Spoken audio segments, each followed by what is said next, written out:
ഏറ്റവും കർശനനും സത്യസന്ധനുമായ IPS ഉദ്യോഗസ്ഥനായിരുന്നു രാഘവേന്ദ്രൻ. നിയമവും നീതിയും മാത്രം സംസാരിക്കുന്ന ഒരാളായി പൊതുജനം അദ്ദേഹത്തെ കണ്ടപ്പോൾ സ്വന്തം വീട്ടിൽ അദ്ദേഹം ഒരച്ഛനായി തകർന്നുകൊണ്ടിരിക്കുകയായിരുന്നു. 17കാരിയായ മകൾ മേഘന വൃക്കരോഗത്തിന്റെ അവസാന ഘട്ടത്തിലാണ്. ഡോക്ടർമാർ പറഞ്ഞ വാക്കുകൾ ഇന്നും രാഘവേന്ദ്രന്റെ കാതിൽ മുഴങ്ങുന്നു. സർ, ഉടൻ തന്നെ വൃക്കമാറ്റ ശസ്ത്രക്രിയ വേണം, ഇല്ലെങ്കിൽ. ആ വാചകം പൂർത്തിയാക്കുന്നതിനു മുൻപേ രാഘവേന്ദ്രൻ കണ്ണടച്ചിരുന്നു. തന്റെ ജീവിതത്തിൽ അനേകം ക്രിമിനലുകളെ കണ്ടിട്ടുണ്ടെങ്കിലും ഈ ഭയം അതിലൊന്നിനും സമാനമല്ലായിരുന്നു. ഭാര്യ സുമിത്ര ആശുപത്രിയിൽ പ്രാർത്ഥിച്ചുകൊണ്ടിരിക്കുന്നു. സ്വന്തം വൃക്ക നൽകാൻ അവർ തയ്യാറാണ്. പക്ഷേ മെഡിക്കൽ പരിശോധനയിൽ ഒരു വേദനാജനകമായ സത്യം പുറത്തു വന്നു. സുമിത്രക്ക് അത് സാധ്യമല്ല.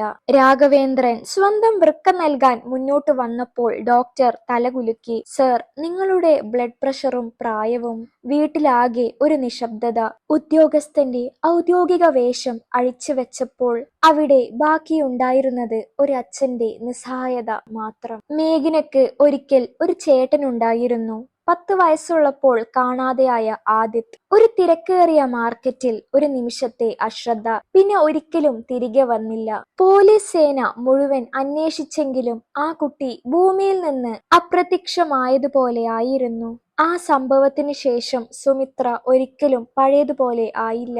രാഘവേന്ദ്രൻ ജോലിയിൽ കൂടുതൽ കടുപ്പക്കാരനായി. കുറ്റവാളികളെ വേട്ടയാടുമ്പോൾ ഉള്ളിൽ സ്വന്തം മകനെ കണ്ടെത്താനാകാത്ത അച്ഛന്റെ കുറ്റബോധം അവനെ തിന്നുകൊണ്ടിരുന്നു. ഇപ്പോൾ വീണ്ടും വിധി അവരുടെ മുന്നിൽ കഠിനമായി നിൽക്കുകയാണ്. ഒരു ഡോണർ വന്നാൽ മാത്രമേ മേഘന രക്ഷപ്പെടൂ. ആശുപത്രി നോട്ടീസ് ബോർഡിൽ ഡോണറുടെ ആവശ്യം എഴുതിവെച്ച ദിവസം രാഘവേന്ദ്രൻ ആദ്യമായി ജീവിതത്തിൽ ദൈവത്തോട് ചോദിച്ചു, എന്തിനാണ് എന്റെ കുട്ടികൾക്ക് മാത്രം ഇത്ര പരീക്ഷണം? അന്നേ ദിവസം ആശുപത്രിയുടെ പുറത്ത് കീറിപ്പറിഞ്ഞ വസ്ത്രങ്ങൾ അണിഞ്ഞ് ഒരു യുവാവ് നിശബ്ദമായി ആ ബോർഡ് നോക്കി നിന്നിരുന്നു. ആർക്കും അറിയില്ലായിരുന്നു അവൻ വന്നത് ഒരു വൃക്ക നൽകാനാണെന്ന്, അവൻ ഒരു ഭിക്ഷക്കാരനാണെന്ന്, അവൻ ഈ IPS ഉദ്യോഗസ്ഥന്റെ കാണാതെയായ മൂത്ത മകനാണെന്ന്. മെഡിക്കൽ കോളേജ് ആശുപത്രിയുടെ പ്രധാന കവാടത്തിൽ പതിവ് പോലെ ആളുകളുടെ തിരക്ക്. രോഗികളും ബന്ധുക്കളും, പ്രതീക്ഷയും നിരാശയും കലർന്ന മുഖങ്ങൾ. അതിനിടയിൽ ആരുടെയും ശ്രദ്ധ പിടിച്ചുപറ്റാതെ ഒരു യുവാവ് അവിടെ നിൽക്കുന്നു. കീറിയ ഷർട്ടും പൊടി പിടിച്ച ലുങ്കിയും, മുഖത്ത് വർഷങ്ങളായുള്ള കഷ്ടപ്പാടിന്റെ വരകളും. അവന്റെ കണ്ണുകൾ മാത്രം വ്യത്യസ്തമാണ്. അവയിൽ ഒരു ഉറച്ച തീരുമാനം ഉണ്ടായിരുന്നു. നോട്ടീസ് ബോർഡിൽ എഴുതിയ വാക്കുകൾ അവൻ വീണ്ടും വീണ്ടും വായിച്ചു. വൃക്കദാനം ചെയ്യാൻ തയ്യാറുള്ള ഡോണർ ആവശ്യമുണ്ട്. രോഗി മേഘന ആർ. ആ പേര് വായിച്ചപ്പോൾ അവന്റെ നെഞ്ച് വിങ്ങി. എന്തുകൊണ്ടെന്ന് അവന് തന്നെ അറിയില്ല. ആർ എന്ന അക്ഷരം, ആ പേര്, എല്ലാം പരിചിതമായി തോന്നി. അവൻ പതിയെ ആശുപത്രിക്കുള്ളിലേക്ക് കയറി. റിസപ്ഷനിൽ ഇരുന്ന നഴ്സ് അവനെ ഒരു നിമിഷം സംശയത്തോടെ നോക്കി. എന്താ വേണ്ടത്? വൃക്കദാനം ചെയ്യാൻ വന്നതാണ്, അവൻ പതിഞ്ഞ ശബ്ദത്തിൽ പറഞ്ഞു. ചുറ്റുമുള്ളവർ ചിരിച്ചു. നീയോ വൃക്കദാനം ചെയ്യാനോ? ഒരു അറ്റൻഡർ പരിഹാസത്തോടെ ചോദിച്ചു. നഴ്സ് പോലും വിശ്വസിച്ചില്ല.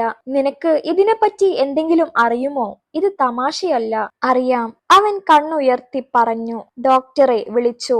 ഡോക്ടർ അവനെ അടിമുടി ഒന്ന് നോക്കി. നിന്റെ പേരെന്താ? അവൻ ഒരു നിമിഷം മിണ്ടാതിരുന്നു. പിന്നെ പറഞ്ഞു, ആദി. ആ പേര് കേട്ടപ്പോൾ അവനുള്ളിൽ ഒരു വിറയൽ. എവിടെയോ ആ പേര് വിളിച്ച ഒരു ശബ്ദത്തിന്റെ ഓർമ്മ. ഒരു അമ്മയുടെ കരച്ചിൽ, ഒരച്ഛന്റെ കടുപ്പമുള്ള സ്വരം. പക്ഷെ ആ ഓർമ്മകൾ മൂടപ്പെട്ടിരുന്നു. വിശപ്പും തെരുവും അടിയും അവയെ മറച്ചു കളഞ്ഞിരുന്നു. നിന്റെ ബ്ലഡ് ഗ്രൂപ്പ് എന്താ? അറിയില്ല. പരിശോധനകൾ ചെയ്യണം. ചെയ്തോളൂ, ആദി പറഞ്ഞു. പരിശോധനകൾ തുടങ്ങുമ്പോൾ രാഘവേന്ദ്രൻ മേഘ്നയുടെ റൂമിൽ ഇരിക്കുകയായിരുന്നു. മകളുടെ കയ്യിൽ കയറ്റിയ ഡ്രിപ്പ് നോക്കി. മനസ്സിൽ പഴയ ഓർമ്മകൾ ഉയർന്നു. ആദിത്, ഇപ്പോൾ അവൻ എവിടെയായിരിക്കും? ജീവിച്ചിരിക്കുമോ? അതേസമയം ലാബിൽ നിന്ന് ഡോക്ടർ അമ്പരപ്പോടെ റിപ്പോർട്ട് നോക്കി. ബ്ലഡ് ഗ്രൂപ്പ് പൂർണ്ണമായും മാച്ച്. ടിഷ്യൂ ടൈപ്പിംഗും അപൂർവമായ പൊരുത്തം. ഇത് അസാധ്യമാണ്, ഡോക്ടർ പറഞ്ഞു. ഒരു ഭിക്ഷക്കാരൻ, ഒരു IPS ഉദ്യോഗസ്ഥന്റെ മകൾ, ഇത്രയും മാച്ചോ? ഡോക്ടർ രാഘവേന്ദ്രനെ വിളിച്ചു. സർ, ഒരു ഡോണർ വന്നിട്ടുണ്ട്. പക്ഷേ എന്താണ്? നിങ്ങൾ നേരിട്ട് കാണുക. രാഘവേന്ദ്രൻ ആശുപത്രി കോറിഡോറിലൂടെ നടന്നു വരുമ്പോൾ അവനറിയില്ലായിരുന്നു താൻ കാണാൻ പോകുന്നത് ഒരു അന്യനെ അല്ല, സ്വന്തം രക്തത്തെയാണ്. ഡോക്ടറുടെ മുറിയിലേക്ക് കടക്കുമ്പോൾ രാഘവേന്ദ്രന്റെ ഉള്ളിൽ ഒരു തരം അശാന്തി നിറഞ്ഞിരുന്നു.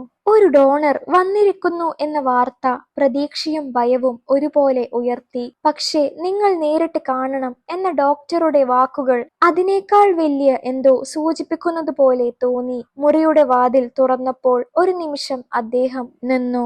അകത്തൊരു യുവാവ് കസേരയിൽ ഇരിക്കുന്നു, തല കുനിഞ്ഞ് കൈകൾ കൂട്ടിക്കെട്ടി. അവന്റെ വേഷം കണ്ടാൽ തന്നെ വ്യക്തമായിരുന്നു അവൻ തെരുവിന്റെ സന്താനമാണെന്ന്. ഇവനാണോ? രാഘവേന്ദ്രൻ ഡോക്ടറോട് ചോദിച്ചു. അതെ സർ, ഇതാണ് ഡോണർ. ഇവനോ? ശബ്ദത്തിൽ അത്ഭുതം മാത്രമല്ല, ഒരവിശ്വാസവും ഉണ്ടായിരുന്നു. ആദി പതിയെ തല ഉയർത്തി. ആ നിമിഷം രാഘവേന്ദ്രന്റെ ഹൃദയം ഒന്ന് നിന്നതുപോലെ തോന്നി. ആ കണ്ണുകൾ വർഷങ്ങൾക്ക് മുമ്പ് കാണാതെയായ തന്റെ മകന്റെ കണ്ണുകളാണ് അവ. അതേ ആഴമുള്ള നോട്ടം. പക്ഷെ അവന്റെ ഹൃദയം പറഞ്ഞു, ഇത് അസാധ്യമാണ്. വർഷങ്ങൾ കഴിഞ്ഞു, തെരുവിൽ വളർന്ന ഒരാൾ. നിന്റെ പേരെന്താ? രാഘവേന്ദ്രൻ കർശനമായി ചോദിച്ചു. ആദി. ആ പേര് വീണ്ടും കേട്ടപ്പോൾ രാഘവേന്ദ്രന്റെ കൈവിരലുകൾ വിറച്ചു. നിന്റെ അച്ഛനും അമ്മയും? ആദി മിണ്ടാതിരുന്നു. പിന്നെ പതിഞ്ഞ ശബ്ദത്തിൽ പറഞ്ഞു, ഓർമ്മയില്ല, ചെറുപ്പത്തിൽ കാണാതെയായി. ആ വാക്കുകൾ ഒരു കത്തി പോലെ രാഘവേന്ദ്രന്റെ നെഞ്ചിൽ കുത്തി. ഡോക്ടർ റിപ്പോർട്ടുകൾ മുന്നിലേക്ക് നീക്കി. Sir, blood group match, HLA ടൈപ്പിംഗും വളരെ അപൂർവമായ പൊരുത്തം. രാഘവേന്ദ്രൻ കസേരയിൽ ഇരുന്നു. അവന്റെ കണ്ണുകൾ ആദിയുടെ മുഖം സ്കാൻ ചെയ്തു. നെറ്റിയിലെ ചെറിയ മുറിവിന്റെ പാട്, ഇടത് ചെവിക്ക് പിന്നിലെ മറുക്. അവൻ എഴുന്നേറ്റ് പതിയെ അടുത്തേക്ക് വന്നു. നിനക്ക് ചെറുപ്പത്തിൽ എന്തെങ്കിലും അപകടം സംഭവിച്ചിരുന്നോ? ആദി കണ്ണുകൾ അടച്ചു. ഉണ്ട്, നെറ്റിയിൽ. അവൻ കൈനീട്ടി ആ പാട് സ്പർശിച്ചു. ആ നിമിഷം രാഘവേന്ദ്രന്റെ കണ്ണുകളിൽ കണ്ണുനീർ നിറഞ്ഞു. ഇത് വെറും യാദൃശികമല്ല, ഇത് വിധിയാണ്. പക്ഷെ ആ സത്യം അംഗീകരിക്കാൻ ഒരു IPS ഉദ്യോഗസ്ഥനായ അച്ഛന്റെ മനസ്സിൽ സമയം വേണം. വർഷങ്ങളായി കുറ്റബോധത്തിൽ ജീവിച്ച ഒരാൾക്ക് മുന്നിൽ നിൽക്കുന്ന ഈ ഭിക്ഷക്കാരൻ സ്വന്തം മകനാണെന്ന് വിശ്വസിക്കാൻ ധൈര്യം വേണം. ഡോക്ടർ നിശബ്ദമായി പറഞ്ഞു. സർ, DNA ടെസ്റ്റ് ചെയ്താൽ എല്ലാം വ്യക്തമാകും. രാഘവേന്ദ്രൻ തലകുനിച്ചു. ആദ്യം അവനെ നോക്കി. DNA ടെസ്റ്റ് ചെയ്യാനുള്ള സാമ്പിളുകൾ എടുത്തു. രാഘവേന്ദ്രന്റെ മനസ്സിൽ ചോദ്യങ്ങളുടെ ചുഴലി. വർഷങ്ങളായി അദ്ദേഹം അന്വേഷിച്ച മുഖം ഇപ്പോൾ ഒരു ഭിക്ഷക്കാരന്റെ രൂപത്തിൽ മുന്നിൽ നിൽക്കുന്നു. ദൈവം ഇങ്ങനെ പരീക്ഷിക്കുമോ? ആദി വാർഡിന്റെ കോണിൽ ഒറ്റയ്ക്കിരിക്കുകയായിരുന്നു. തന്റെ ജീവിതത്തിൽ ആദ്യമായി ആളുകൾ ആദരവോടെ പെരുമാറുന്നത് അവനെ അമ്പരപ്പിച്ചു. നഴ്സുമാർ ചിരിച്ചു, ഡോക്ടർമാർ ശ്രദ്ധിച്ചു. പക്ഷെ അവന് മനസ്സിലായില്ല എന്തുകൊണ്ടാണ് ഈ IPS ഉദ്യോഗസ്ഥൻ തന്നെ ഇത്ര ശ്രദ്ധയോടെ നോക്കുന്നത്. മേഘ്നയോട് ആദിയെക്കുറിച്ച് പറഞ്ഞിരുന്നില്ല. ഡോണർ വന്നിട്ടുണ്ട് എന്നതു മാത്രമാണ് അവളെ അറിയിച്ചത്. സുമിത്ര DNA ടെസ്റ്റ് എന്ന വാക്ക് കേട്ടപ്പോൾ നിലത്തിരുന്നു പോയി. അവനായിരിക്കുമോ? കണ്ണുനീർ ഒഴുക്കിക്കൊണ്ട് അവർ ചോദിച്ചു. രാഘവേന്ദ്രൻ ഒന്നും പറഞ്ഞില്ല.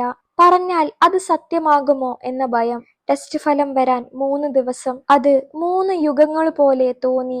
ആ 3 ദിവസങ്ങളിൽ രാഘവേന്ദ്രൻ ആദിയെ ശ്രദ്ധിച്ചു. ഒരു ദിവസം ക്യാന്റീനിൽ ഇരിക്കുമ്പോൾ രാഘവേന്ദ്രൻ ചോദിച്ചു, പോലീസിനെ കാണുമ്പോൾ നിനക്ക് പേടിയുണ്ടോ? ആദി ചിരിച്ചു. ഉണ്ട് സർ, പലതവണ അടിയും കിട്ടിയിട്ടുണ്ട്. ആ വാക്കുകൾ ഒരു കുറ്റസമ്മതം പോലെ രാഘവേന്ദ്രന്റെ മനസ്സിനെ കുത്തി. നീ എന്തിനാണ് വൃക്ക നൽകാൻ തയ്യാറായത്? അറിയില്ല സർ, ആ പേര് കണ്ടപ്പോൾ എന്തോ തോന്നി, രക്ഷിക്കണം എന്ന്. അന്ന് രാത്രി സുമിത്ര മേഘ്നയുടെ അരികിലിരുന്ന് പ്രാർത്ഥിച്ചു. എന്റെ മോനെ തിരികെ താ ദൈവമേ, അല്ലെങ്കിൽ മോളെയെങ്കിലും രക്ഷിക്കൂ. 3-ാം ദിവസം ഉച്ചക്ക് ഡോക്ടർ വിളിച്ചു. റിപ്പോർട്ട് വന്നിട്ടുണ്ട്. മുറിയിൽ എല്ലാവരും കൂടി. രാഘവേന്ദ്രൻ, സുമിത്ര, ഡോക്ടർ. ആദി വാതിലിനരികിൽ നിൽക്കുകയാണ്. ഡോക്ടർ കവർ തുറന്നു. ഒരു നിമിഷം മിണ്ടാതിരുന്നു. പിന്നെ പറഞ്ഞു, DNA മാച്ച്. അവൻ നിങ്ങളുടെ മകനാണ്. സുമിത്ര കരഞ്ഞുകൊണ്ട് ആദിയെ കെട്ടിപ്പിടിച്ചു. ആദിത്, എന്റെ മോൻ. ആദി പിന്നോട്ട് നീങ്ങി. എന്താണ് പറയുന്നത്? ഞാൻ നിങ്ങളുടെ മകനാണോ? രാഘവേന്ദ്രൻ ആദ്യമായി യൂണിഫോമിന്റെ കടുപ്പം മാറ്റി അവൻ ആദിയുടെ മുന്നിൽ വന്നു. നീ എന്റെ മോനാണ്. ആദിയുടെ കണ്ണുകളിൽ കണ്ണുനീർ നിറഞ്ഞു. വർഷങ്ങളായി തേടിയിട്ടില്ലാത്ത ഒരു സത്യം ഇപ്പോൾ അവനെ തേടി എത്തിയിരുന്നു. പക്ഷേ സമയം കാത്തു നിൽക്കില്ല. മേഘ്നയുടെ നില മോശമായിക്കൊണ്ടിരുന്നു. വൃക്കമാറ്റം ഉടൻ വേണം. ഒരച്ഛനും അമ്മയും ഒരു മകനും ഒരു സഹോദരിയും എല്ലാവരും ഒരേ സമയം ജീവിതത്തിന്റെയും മരണത്തിന്റെയും നടുവിൽ. DNA റിപ്പോർട്ട് വന്നതിനു ശേഷം ആശുപത്രിയിലെ അന്തരീക്ഷം പൂർണ്ണമായി മാറി. വാർത്ത ആരും പുറത്ത് പറഞ്ഞില്ലെങ്കിലും ഡോക്ടർമാരുടെയും നഴ്സുമാരുടെയും കണ്ണുകളിൽ അത്ഭുതം വ്യക്തമായി. ഒരു IPS ഉദ്യോഗസ്ഥന്റെ കാണാതെയായ മകൻ വർഷങ്ങൾക്കിപ്പുറം ഒരു ഭിക്ഷക്കാരനായി തിരിച്ചെത്തി.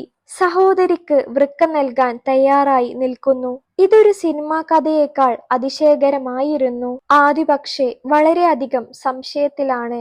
എനിക്ക് ഇവരോടൊപ്പം ജീവിക്കാനാകുമോ? അവൻ സ്വയം ചോദിച്ചു. സുമിത്ര അവന്റെ മുറിയിൽ വന്നു. മോനെ. ആ വാക്ക് കേട്ടപ്പോൾ ആദി വിറച്ചു. ആദ്യമായാണ് ആരെങ്കിലും അവനെ അങ്ങനെ വിളിക്കുന്നത്. എനിക്ക് ഓർമ്മയില്ല അമ്മയെ, അവൻ സത്യസന്ധമായി പറഞ്ഞു. അത് സാരമില്ല സുമിത്ര അവന്റെ തല തഴുകി. നീ തിരിച്ചു വന്നല്ലോ, അത് മതി.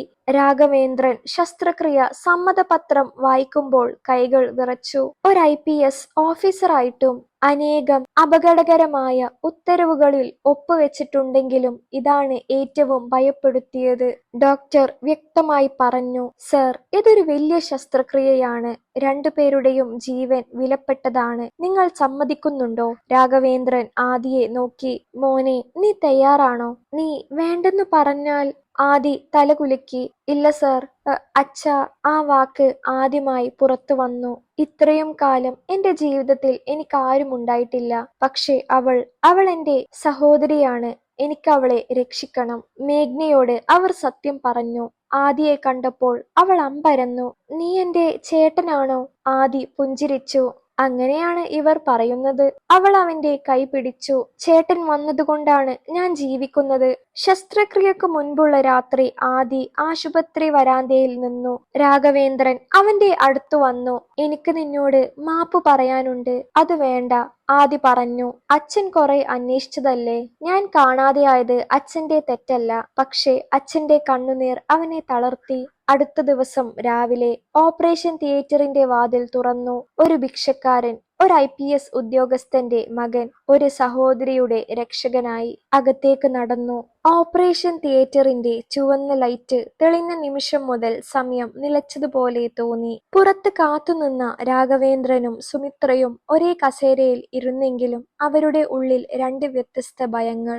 മകനെ വർഷങ്ങൾക്ക് ശേഷം കണ്ടെത്തിയ സന്തോഷം അവനെ വീണ്ടും നഷ്ടപ്പെടുമോ എന്ന ഭയം. മേഘ്നയെ ആദ്യം ഓപ്പറേഷൻ തിയേറ്ററിലേക്ക് കൊണ്ടുപോയി. അവളുടെ മുഖത്ത് ചെറിയൊരു പുഞ്ചിരി. ചേട്ടാ, ഞാൻ കാത്തിരിക്കും.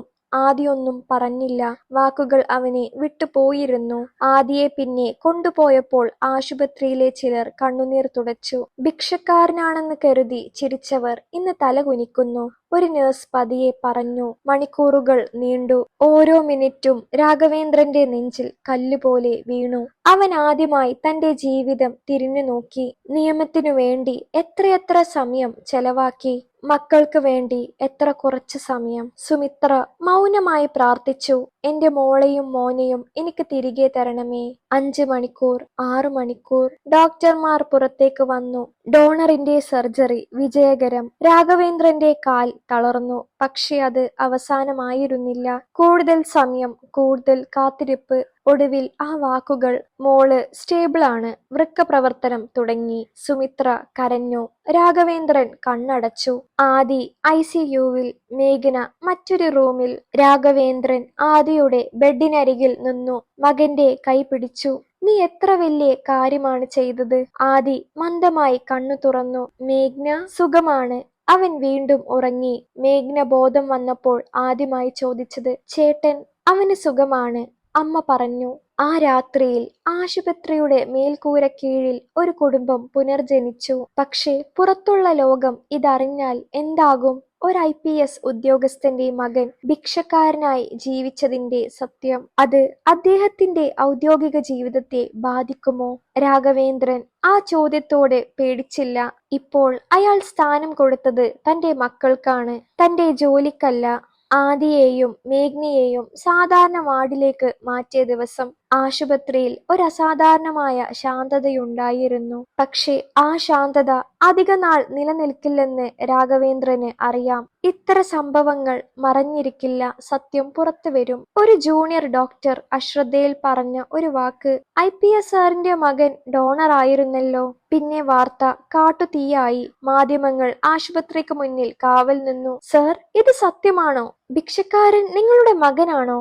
രാഘവേന്ദ്രൻ ക്യാമറകൾക്ക് മുന്നിൽ നിന്നു. മുഖത്തൊരു ഭയവുമില്ലായിരുന്നു. അതെ, അയാൾ പറഞ്ഞു. അവൻ എന്റെ മകനാണ്, എന്റെ പരാജയത്തിന്റെ തെളിവ്. ആ വാക്കുകൾ മാധ്യമങ്ങളെ നിശബ്ദമാക്കി. നിയമം പാലിച്ച ഞാൻ അച്ഛനെന്ന നിലയിൽ പരാജയപ്പെട്ടു. അതിനുത്തരവാദി ഞാൻ മാത്രം. ആദി ടിവിയിൽ അത് കണ്ടു. അവന്റെ കണ്ണുകൾ നിറഞ്ഞു. താൻ നാണക്കേടല്ല, അഭിമാനമാണെന്ന് ആദ്യമായി അവന് തോന്നി. പൊതുസമൂഹത്തിന്റെ പ്രതികരണം പ്രതീക്ഷിച്ചതിൽ നിന്ന് വ്യത്യസ്തമായിരുന്നു. ആദിയെ ഭിക്ഷക്കാരൻ എന്ന് വിളിച്ചവർ ഇപ്പോൾ ത്യാഗത്തിന്റെ പ്രതീകം എന്ന് പറഞ്ഞു. സർക്കാർ തലത്തിലും ചർച്ചകൾ. സർ, നിങ്ങളുടെ മകൻ എന്റെ മകൻ ഒരു പൗരനാണ്, അത്രമാത്രം. രാഘവേന്ദ്രൻ മകന്റെ കൈപിടിച്ചു. നീ പഠിക്കണം, ജീവിതം തുടങ്ങണം. മേഘ്ന പതിയെ സുഖം പ്രാപിച്ചു. അവൾ ചേട്ടനെ വിട്ടില്ല. ചേട്ടാ, ഇനി എവിടേക്കും പോകരുത്. ആ കുടുംബം വീണ്ടും ഒരുമിച്ചു. പക്ഷേ വർഷങ്ങളുടെ വിടവ് മായ്ക്കാൻ സമയം വേണം. ആദ്യമായി സ്വന്തം പേരിൽ ഒരു ID കാർഡ് കയ്യിൽ പിടിച്ചു. അതൊരു ചെറിയ പ്ലാസ്റ്റിക് കാർഡല്ല, അതൊരു തിരിച്ചറിയലായിരുന്നു. പക്ഷേ അവന്റെ മനസ്സിൽ ഒരു ചോദ്യം. എന്നെപ്പോലെ എത്ര പേരുണ്ട് തെരുവിൽ? ആ ചോദ്യം ഒരു പുതിയ വഴിയിലേക്ക് അവനെ നയിക്കാനിരിക്കുകയാണ്. ആശുപത്രിയിൽ നിന്ന് ഡിസ്ചാർജ് ആയ ദിവസം ആദിക്ക് ലോകം പുതുതായി തോന്നി. ഒരു കാലത്ത് ആളുകൾ മുഖം തിരിഞ്ഞു നടന്ന അതേ വഴികളിലൂടെ ഇന്നവൻ തല ഉയർത്തിയാണ് നടന്നുപോയത്. കയ്യിൽ ഒരു ഫയൽ, ഹൃദയത്തിൽ ഒരുപാട് ചോദ്യങ്ങൾ. രാഘവേന്ദ്രന്റെ വീട്ടിൽ ആദിക്ക് സ്വന്തമായി മുറി, വൃത്തിയുള്ള കിടക്ക, പുതിയ വസ്ത്രങ്ങൾ. പക്ഷെ ആഡംബരങ്ങളിൽ അവൻ സന്തോഷം കണ്ടെത്തിയില്ല. ഒരു ദിവസം അവൻ അച്ഛനോട് പറഞ്ഞു, എനിക്ക് അവിടേക്ക് പോകണം. എവിടെ? ഞാൻ ജീവിച്ചിരുന്ന സ്ഥലങ്ങളിലേക്ക്, തെരുവിലേക്ക്. സുമിത്ര പേടിച്ചു. അങ്ങോട്ട് പോകണ്ട മോനെ, അവിടെയാണെന്റെ ആളുകൾ അമ്മേ. രാഘവേന്ദ്രൻ മൗനമായി സമ്മതിച്ചു. ആദി പഴയ ചായക്കടക്കരികിൽ ചെന്നപ്പോൾ അവനെ തിരിച്ചറിഞ്ഞവർ കണ്ണു തള്ളി. നീ ജീവിച്ചിരിപ്പുണ്ടോ? അതെ, അവൻ പുഞ്ചിരിച്ചു. അവിടെ അന്നും കുട്ടികൾ ഉണ്ടായിരുന്നു. വിശപ്പുള്ള കണ്ണുകൾ, പഠിക്കാൻ അവസരം കിട്ടാത്ത കുട്ടികൾ. ആദിയുടെ ഉള്ളിൽ ഒരു തീ കത്തി. അച്ഛാ, അവൻ പറഞ്ഞു, ഇവർക്ക് വേണ്ടി എന്തെങ്കിലും ചെയ്യണം. രാഘവേന്ദ്രൻ ആദ്യമായി തന്റെ അധികാരം മനുഷ്യ സേവനത്തിന് ഉപയോഗിച്ചു. ഒരു ചെറിയ ഷെൽട്ടർ, വിദ്യാഭ്യാസം, ആരോഗ്യ പരിശോധന. മേഘ്ന കോളേജിലേക്ക് തിരികെ പോയി. അവൾ എല്ലായിടത്തും പറഞ്ഞു, എന്നെ രക്ഷിച്ചത് എന്റെ ചേട്ടനാണ്. ആദി പഠനം തുടങ്ങി. വൈകിയ തുടക്കം, പക്ഷെ ഉറച്ച മനസ്സോടെ. അവന്റെ പഴയ ജീവിതം അവനെ പഠിപ്പിച്ച കാര്യങ്ങൾ ക്ലാസ് റൂമിൽ ഒന്നും പഠിപ്പിക്കില്ല. രാഘവേന്ദ്രൻ മകനെ നോക്കി അഭിമാനിച്ചു. ആദിയുടെ ഷെൽട്ടർ ഹോം പ്രവർത്തനം തുടങ്ങി. തെരുവിൽ നിന്നുള്ള കുട്ടികൾക്ക് ഭക്ഷണവും പഠനവും നൽകുന്ന ആ ഇടം പലർക്കും പ്രതീക്ഷയുടെ വെളിച്ചമായി. പക്ഷെ എല്ലാവർക്കും അതിഷ്ടമായില്ല. അവിടുത്തെ കുട്ടികളെ ഉപയോഗിച്ച് ഭിക്ഷയെടുപ്പും ലഹരി ഇടപാടുകളും നടത്തിയിരുന്ന ഒരു സംഘത്തിന് ആദിയുടെ പ്രവർത്തനം ഭീഷണിയായി. ഈ പയ്യൻ വന്നതോടെ നമ്മളുടെ ബിസിനസ് തകർന്നു, അവർ പറഞ്ഞു. ഒരു രാത്രി ഷെൽട്ടറിന് സമീപം അക്രമം നടന്നു. കല്ലേറ്, ഭീഷണി. ആദി പേടിച്ചില്ല. ഇത് ഞാൻ നേരിടും, അവൻ പറഞ്ഞു. രാഘവേന്ദ്രൻ ഉദ്യോഗസ്ഥനായി ഇടപെട്ടില്ല, അച്ഛനായി മാത്രമാണ് മുന്നിൽ നിന്നത്. ശ്രദ്ധിക്കണം മോനെ, നിന്റെ ജീവൻ വിലപ്പെട്ടതാണ്. അതേസമയം രാഘവേന്ദ്രനെതിരെ രാഷ്ട്രീയ സമ്മർദ്ദം. സ്വന്തം മകന്റെ പ്രൊജക്ടിന് അധികാരം ദുരുപയോഗം ചെയ്തു എന്ന ആരോപണം. അവൻ പിന്മാറിയില്ല. എന്റെ മകൻ ചെയ്യുന്നത് കുറ്റമല്ല, അത് മനുഷ്യ സേവനമാണ്. ഒരു അന്വേഷണം, സസ്പെൻഷൻ, ഭീഷണി. ആദി കുറ്റബോധത്തോടെ അച്ഛനെ നോക്കി. എനിക്ക് വേണ്ടിയല്ലേ ഇതെല്ലാം? രാഘവേന്ദ്രൻ ഉറപ്പോടെ പറഞ്ഞു. നിനക്ക് വേണ്ടിയാണ്, എങ്കിൽ പോലും അത് ശരിയായ കാര്യമാണെങ്കിൽ ഞാൻ ഭയപ്പെടില്ല. അന്വേഷണ റിപ്പോർട്ട് വന്നു. Clean cheat. അക്രമ സംഘം പിടിയിലായി. ആദിയുടെ ജീവിതം വീണ്ടും അപകടത്തിന്റെ വക്കിലായിരുന്നു. പക്ഷെ അവൻ പിന്നോട്ടു പോയില്ല.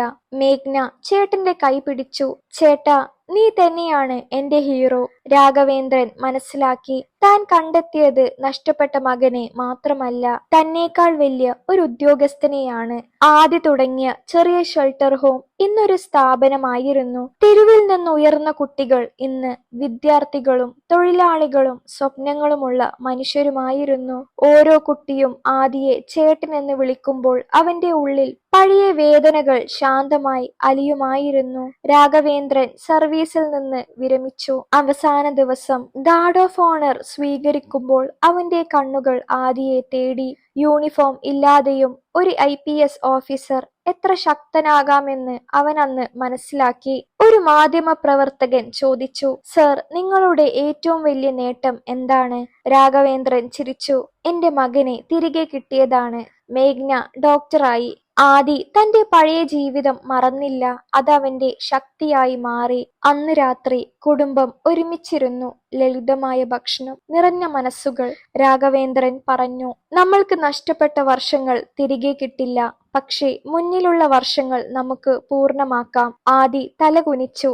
നിങ്ങൾ എന്നെ കണ്ടെത്തിയില്ല, ഞാൻ നിങ്ങളെ കണ്ടെത്തി. മേഘ്ന ചേർത്തു. നമ്മളെല്ലാവരും ഒരുമിച്ച്.